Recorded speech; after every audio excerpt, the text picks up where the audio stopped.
Ladies and gentlemen, welcome back to the playoffs of HGC China. We're in and ready for game number 2. Best of 5s all day long until Wednesday, actually, in which we're going to find out who's going to become China champions. Tetcher, how are you doing, and how much are you looking forward to that second game? I am looking very much forward to the second game, as the A team in the last couple of weeks have really been the team to just keep bringing us gifts. They bring us all sorts of special stuff. And KT, they just come fresh off a win, which was by no means easy for them. They were actually able to bring back a little bit of style with their with game number 1 especially, but number 2, 3, and 4 were a little bit more shaky. So overall, I'm looking forward to see how A-Team are going to bring their skills to bear. As the last 2 times these teams played against each other, it was a 2-0 in favor of the A-Team the first time, and then a 2-0 in favor of KT the second time. Yeah, I think your microphone is acting up again, by the way. On it. So, yeah, I totally agree with you. I love the comparison that you just made, by the way. Oh, no, where do you go? No. The A-Team is delivering us gifts as it was Christmas season already.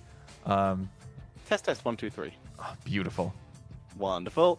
Because at least I know exactly how to fix it every single time now. It's a little bit of, morning acrobatics, gymnastics. Indeed. And people say casting doesn't do anything for the body. Yeah, it's times like that, though, where I very much regret my PC being under my desk. So... was on the top, it would be fine.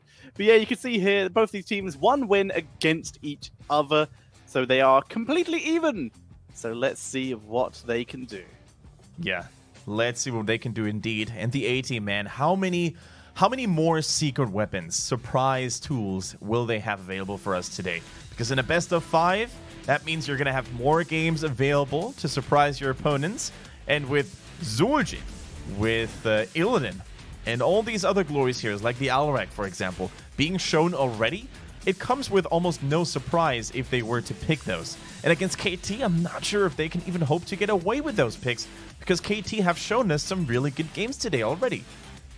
KT are also incredibly good at finding out the enemy's comfort picks and either stealing or banning them away. Yeah. They are probably the best team at this in the entire league, as they always do their research, which is definitely one of the biggest commendations I think that they very much deserve. Yeah, and also as time goes by, they seem to be much more aware of their own strengths right now, right? With Timeless not always going for these hardcore engages, going for these super greedy plays. They really seem to have found their stride, their rhythm, if you will. And especially on heroes like Diablo, I really, really think Timeless has what it takes to carry the team all by himself. But with TWT showing up big time on the support now in that last game, looking super solid, this whole unit of KT is very fearsome. The only player that I would like to step it up a little bit more from KT is Kiaru. I think he had a couple of overzealous and unnecessarily aggressive moves on that Irel. I think you might be right, but for now, let's see what he can do. As we also have a look at Olele. He is bringing in here, still rocking that Lost Vikings. We should have asked. That's what we forgot to do. We forgot to ask, like, what stat they were bringing that from. It's got to be Hero League or Quick Match or general games. Or maybe they just asked him, what is your favorite hero? And he responded to Lost Vikings. Yeah. That would make sense.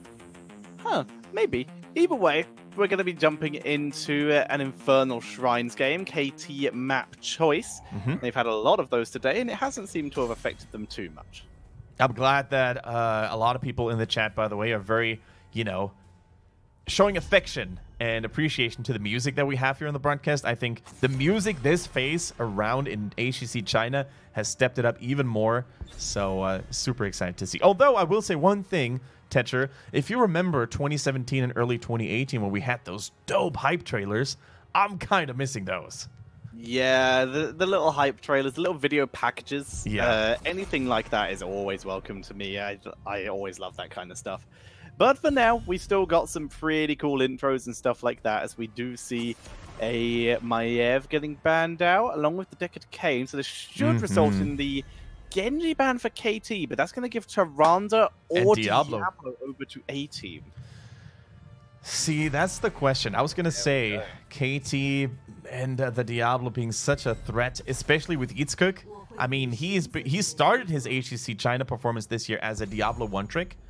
And see, this is basically a sign of, or maybe a lack of practice, because I know it's Infernal Shrines, but I don't think Alex Strasser is top-tier priority over a Tyrande anymore.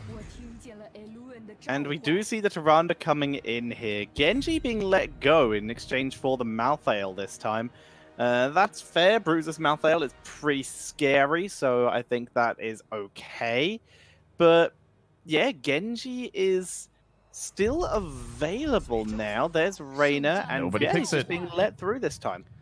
So which team is going to ban it now? Because it's actually amazing to see that Genji made it through. So that could have two reasons.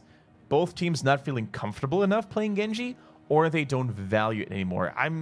Don't think it's going to be the latter, because if we were watching a game between, let's say, SPT and CE, or SPT and the One of those teams would have picked up Genji immediately, because they have stellar and outstanding Genji players, like Meng, for example, or Melody C, right?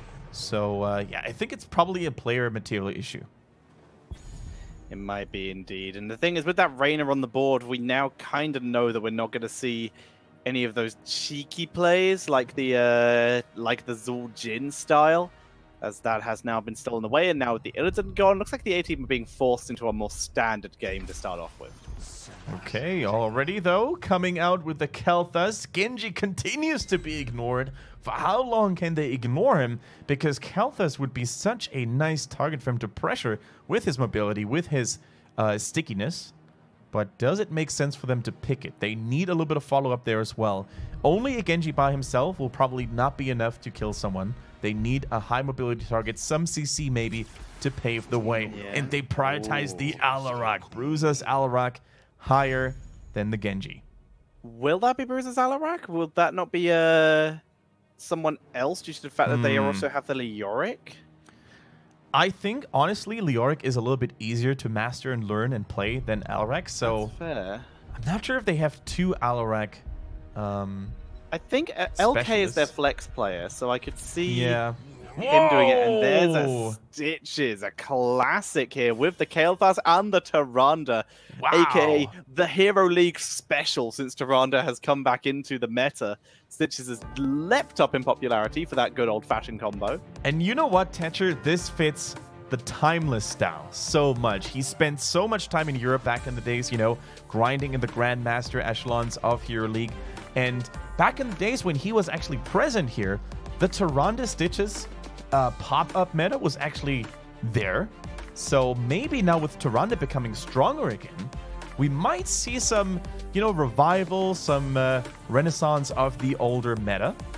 Yeah. It's like Stitches always leaps up in priority when you have instant or easy to set up CC on a support. That always seems to be the case. When Uther's meta, Stitches is acceptable. When Tyrande's meta, Stitches is acceptable. A lot of times we would see Kael'thas fit in when it's not the case, but now that Tyrande is very much meta, Stitches immediately just becomes 100% an option.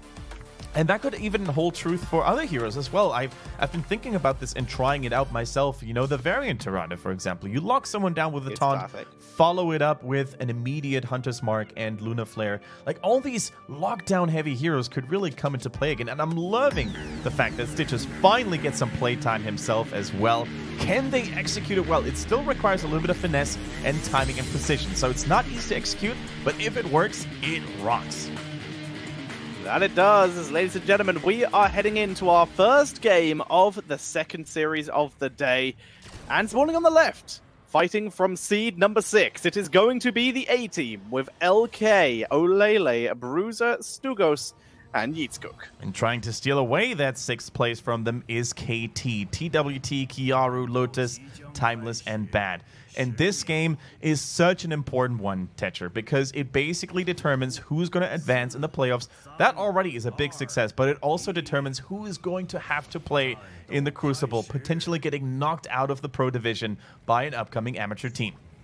Exactly. So both of these teams running what would normally be considered to be two solo laners on their side, although Alarak can be in the 4-man pretty effectively. We see the same level 1 talent from Reina again coming in here. I don't understand, but sure, as we do see this. I mean, there's a lot of frontliners. As we said, there's 3 melee heroes on the side of KT.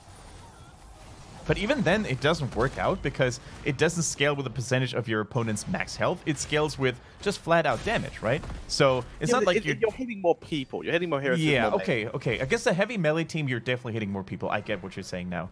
But you need to go for unstable compound then. In the last game we saw that build, didn't even go for unstable compound, so the splash radius was still tiny. So I wonder what Olele is going to build the Rainer this time around. I mean, there are an abundance of slows available, so Ace in the Hole would have definitely been a possibility. Leoric slows, Johanna slows, Jimmy can slow himself later on, Alexstrasza with a wing buff it slows, so I wonder what the reason behind this is for the Chinese Rainer players. See, in those kinds of situations, I wish we could have interviews with those players. My only assumption is it's the best single target burst damage. Ace offers consistent team fight damage. The obviously Exterminator is a PvE. This is the one that if you just get one round of auto attacks off, that round of auto attacks is probably late game going to do the most amount of damage, which means it's a good follow up on an Alarak combo or something like that. That's the best I've got, and even then it's a negligible difference. I'm not saying I like it, I'm saying that's what I feel the justification is. Yeah, even if you go Rainer's Raider, which is the go-to by most Rainer players, unless you have some heavy, team fight focus, the Banshee's going to get value from the slows as well. So you basically amplify your single target damage even more. If you go for Veteran Marksman, the Banshee's not going to get any additional value whatsoever in terms of damage. So that's another point that most Rainer players would probably consider if, choosing the level 1. But, be it as it may, who are we to judge? Maybe China has seen more success with that particular build in Hero League in scrims. So let's actually carefully observe how the course of Rainer is going to go. Behemoth Armor, full stacking mode, if you will, full quest mode. I mean, there's 2 infinitely stacking quests coming in between Alarak and Rainer, so already I'm leaning towards the A-team just out of pure bias. But on the other side, we have some pretty decent stacking quests as well. The Tyrande Lunar Flare talent at level 4. We have Black Harvest coming in for the Malthael. And of course, the Mana Addict for that Arcane Barrier coming in for the Kel'Thas. Alrighty then, we see movement speed on Johanna when she uses that Condemn, so she's trying to reach the backline a little more quickly. Also can be used as an, escape mechanism if you end up getting hooked. Johanna tanking through, drawing so much attention onto her. But it looks like KT have a nice concave here. They're basically all over the place. Kiaru once again taking a little bit of damage. And this is one of those situations in which Timeless needs to be careful of Liard. Look at that. He's taking some juicy drain from the Stitches, which is an easy target to hit. Tyrande not able to land the stun this time as the hook also does not land. There's the issue with Stitches on this map. There's a lot of stuff in the way of your hooks when you're fighting in these onto the actual shrines. And as such, the A-team, they take control, especially thanks to the pressure of Leoric. And that is going to be the first Punisher of the game going over to the A-team, unless KT can pull off something right now, which is pretty much too late. Still, the Jimmy over the wall, gets stunned by Tyrande and almost blown up to pieces here, but Rainer immediately, injecting that adrenaline shot into his forearm and, keeping him safe for now. That was a close one, though. An unexpected hook over the wall by Timeless. That was not an easy one to land. That's why you sometimes go for Behemoth Armor, because he would not have been able to get hit the CC combo if Kel'Thas had dropped his stun a second or half a second later. It's very unlikely Rainer would have been able to get off his self-healing. That maximum health increase late game is going to be what saves him from these engages. He's not going to have the chance to use the armor. All right, there goes another hook. Misses this time around. Kiaru, and that is the bane, the nightmare of any Blaze player. You don't have the jet propulsion ready, and Alarak is going to silence you and shove you into the range of Leoric, who didn't go for the range upgrade, by the way. Looks like Leoric is confident enough to actually stay in the vicinity of heroes like Blaze and Stitches all the time. He instead went for the greater healing value from the Drain Hope. It's fair. He needs the front lining. Reyna wants to be the focus of the Alex Straza, so keeping himself sustained is always going to be welcome. Keep himself in that backline. And of course, with all the armor reduction, all the damage output, staying alive is a little bit more difficult. Yeah, keep in mind that if Lyric decided to go for March of the Black King with the upgrade on Death March at level 20, he would get an insane amount of self-sustain. However, Tetcher, of course, you know, we've seen that yesterday with Whoopi making plays left, right, and center with those entombs. We really hope for some entomb action here, although with the team comp they currently have, I think the March would also be fine. Yeah, this is one of the few times I'd say March would be okay, but I'm once again going to say you really do want Entomb here. If you go for the fact that... Tyrande, ideal targets. Exactly, the fact that Stitches might be trying to steal one of your teammates, being able to block that with an Entomb could be absolutely effective. So, yeah, like the counter argument to that in favor of March of the Black King is let's count the stuns. 1, 2, 3, 4, plus whatever heroics people end up picking. They having that unstoppable as an escape tool more than anything can be a very compelling argument to pick that March of the Black Kings, and that's what he goes for. Safety for himself as opposed to kill securing. He's trusting his team to be able to do that themselves. And now I'm curious to see what Timeless decides to go for at level 10, because now Gorge all of a sudden could be a very... Whoa, hold up a minute, wait a minute. Was that a falling sword? It was, and they're going to try and use it to finish off Timeless, but Timeless has that eludes light on top, does not land the hook. That was, he certainly got some rocks, but that's all. A little misaimed here, the hook against Johanna. That could have even been a kill in that angle, so close to the fort. But ladies and gentlemen, it is a falling sword. Probably trying to either escape after a hook or follow up after a hook Gorge combo. But it is not even going to be Gorge in the first place. We go for the Putrid Bow, slowing down people like, you know, Raynor, Alarak, trying to engage, trying to give a little bit more team fight value. On Infernal Shrines in particular, I like that call. On maps like Towers of Doom, I think Gorge still usually gives you more value. Well, like we said, A-Team like to give us gifts. And in this case, the Falling Sword is our gift for the day.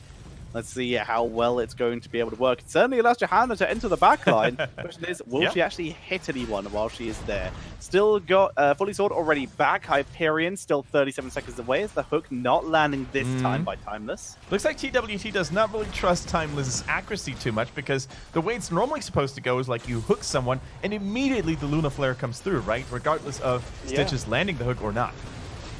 4-minute Souls is available. Lotus waiting for his moment. Here comes the Falling Sword, only landing onto Lotus at the moment. The Putrid Bar being a bit of a pain for the members of the A-Team. With the Cleansing Flame coming out, though, they're keen to make the turnaround play as Lotus helping hand hook, and Lotus stays alive. He does stay alive. Same cannot be said about Kiaru, though. Tyrande probably didn't have a heal ready. Nice hook by Bruiser, but here comes the turnaround from the A-Team. Raynor is on a clinic right now. And Lotus goes down before he even uses his Tormented Souls, and as such, that Hyperion rolls through, wrecks the fountain a little bit, so that's going to be easier for them to kill. And with that, control of the point is taken by the A-Team. They pick up the double kill, and this is fantastic news. Yeah, Malthael couldn't even use his Tormented Souls in that team fight. I'm not sure what happened to him, but he was in no way, shape, or form to live through that fight. 26-28 right now to 14. KT is trying to rally, trying to set up a little bit of a defense to that incoming Punisher. There's no way they can get it anymore themselves. So yeah, although the A-Team started that fight really wonkily in my opinion, look at Leoric, for example, using his March of the Black King defensively here. As you said, the Falling Sword also not getting a whole lot done, but with the Dragon Queen in Tau, that's really when they were able to turn things around here.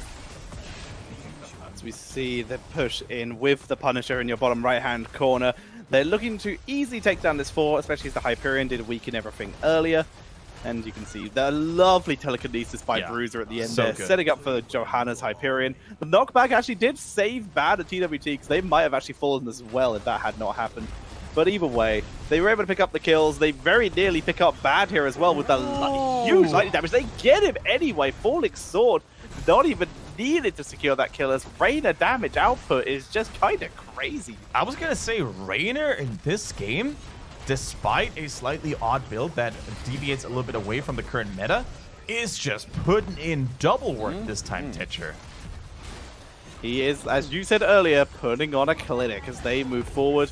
Stugos drops the Cleansing Flame for the escape here, as Malthael Tormented Souls is dropped with the anti-healing onto Reyna, who just tanks through and does not care, and Timeless dies. Timeless is dead for sure. Not even Tyrande could keep him safe there. Too much damage, especially with Raynor and Bruiser on that Alarak. They keep bullying and pummeling individual members like it was a piece of cake. LK not even needed on that Leoric. He's having a good time double soaking and getting 16 ever so much closer. Maybe this is the moment for KT to strike back now. Even Talons and one member down currently, not, you know, with the rest of their team, the A-team, but they're back away too early. And that Falling Sword, you know, it looks good every time it drops down, but either it gets no value or the target is already dead. Yeah. They don't even seem to need a Johanna heroic ability at this point. I mean, I'm going to be honest, looking at all these talents with all these unconventional picks, the Falling Sword, yeah. the level 1 talent for Reyna, March of the Black King, all of those, currently the most useless talent in the game is Pure Malice because his team just won't die.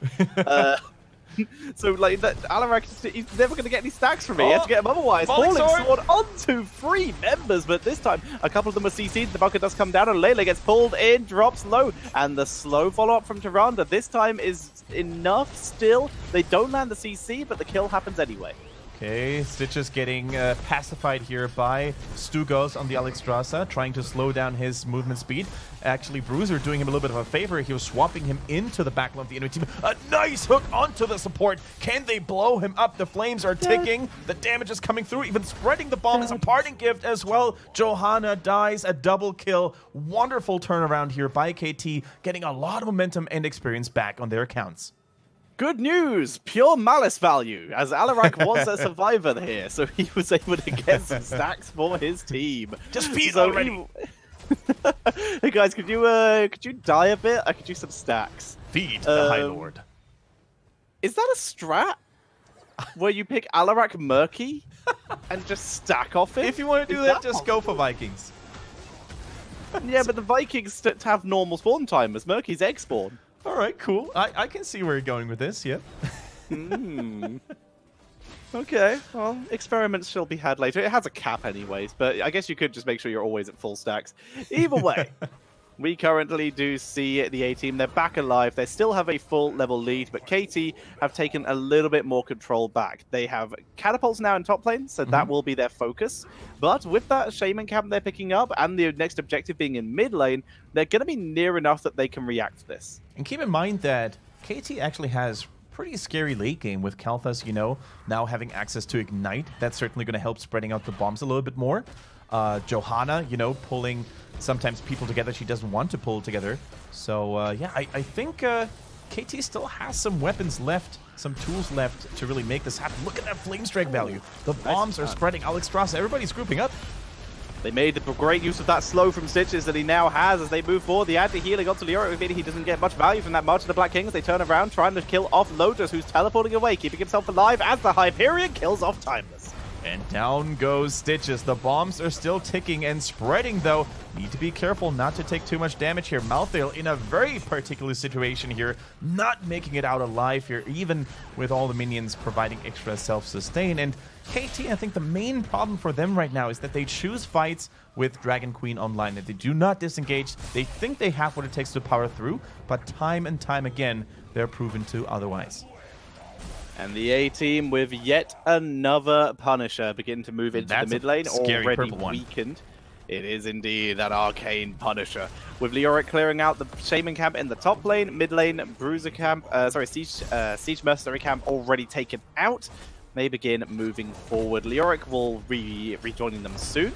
But right now it's a 4 versus 4 because Malthael is only just about to come back to life. On the bright side, Malthael has already completed Black Harvest. So now next fight he's going to be available, but he might have to fight minus a Stitches. No, Stitches survives. Stitches survives, and that is huge. They need every member available, even takes a healing fountain charge to bring himself into good shape.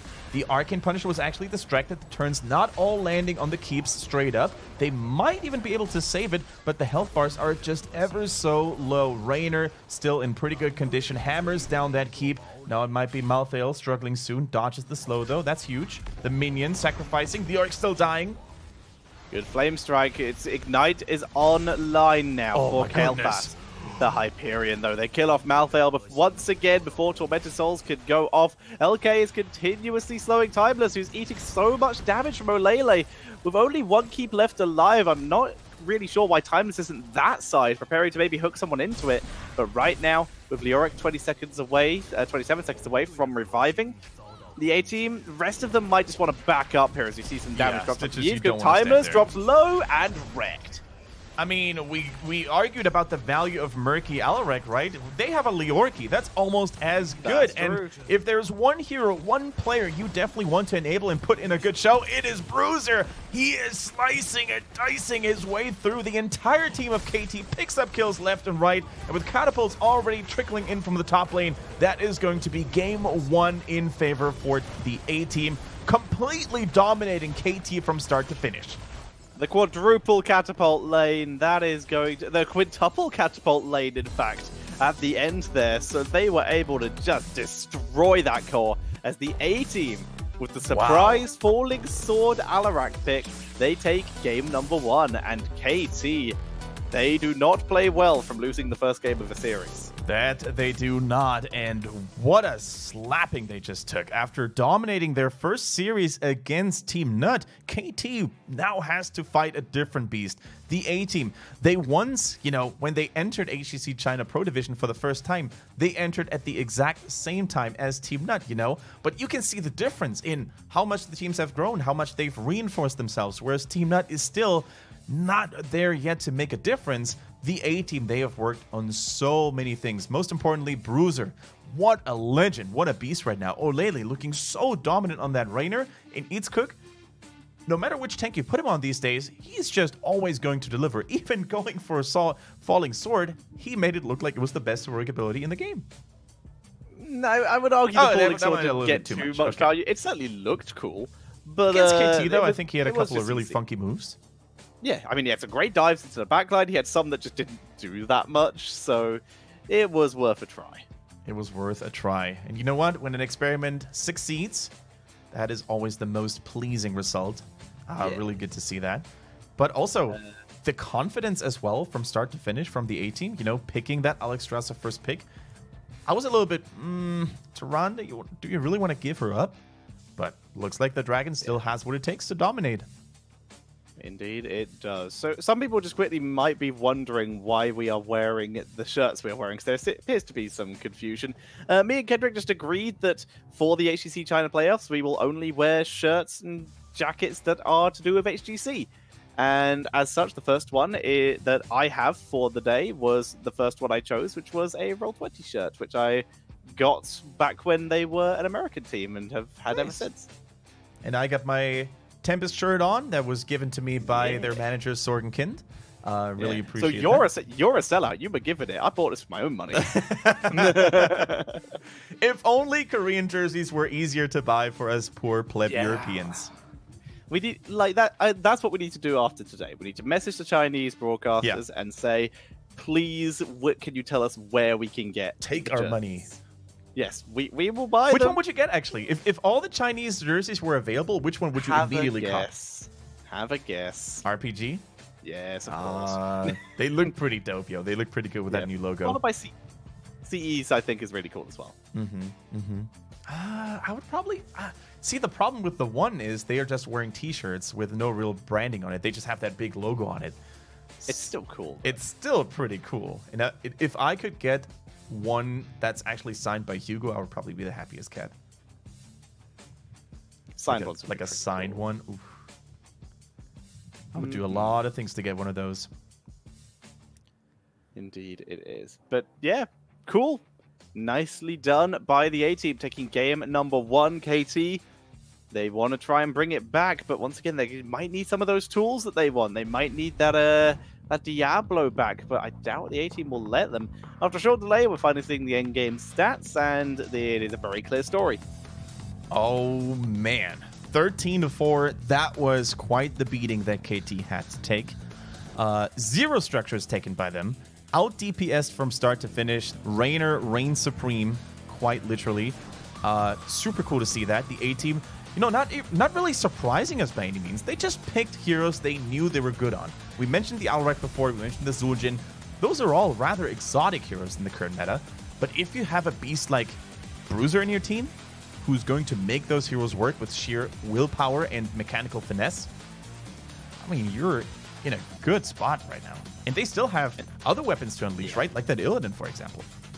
Exactly. Banned out in the first series might have to be let through this time. Also, you called it completely correctly that Alex Straza got the MVP. Very nicely done. With Deckard banned out, had a lot more freedom. Someone in the chat actually brought up an excellent point of the Putrid Bile. It's usually a pretty reasonable choice, but having that having Gorge against a Dragon Queen could be actually pretty solid value. Yeah, and that's exactly what I was referring to as well. See, if I had been Leoric, I would have actually waited for Stitches to pick the level 10, so you could have countered the Gorge with an Entomb. An Entomb in the first place would have been so good, as you said, whereas the person in chat said, with the Dragon Queen counter. However, Dragon Queen was usually used so far away from Stitches, he would have had to expose himself so much just to take a bite. So the value of that in hindsight is there, but could it have been used during the team fights? That's the different question.